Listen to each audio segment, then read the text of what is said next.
and you will definitely want the other one. It's so yummy and crispy and fluffy and so on the inside. Now, once the croissant come out of the oven, you have to wait 30 seconds.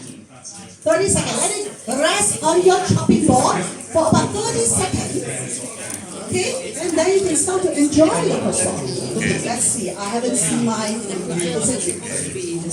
you see from the window? This is where the steam dog function works.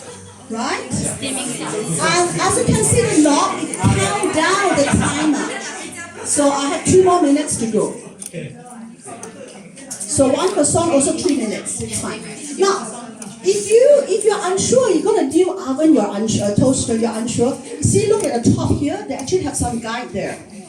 See, the croissant, 3 to 4 minutes.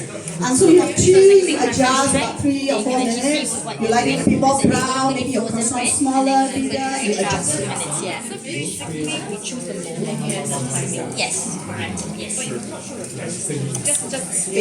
They are steamed, more steamed, more steamed.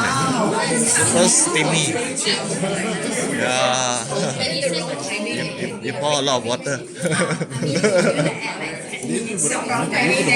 Yeah, we put out.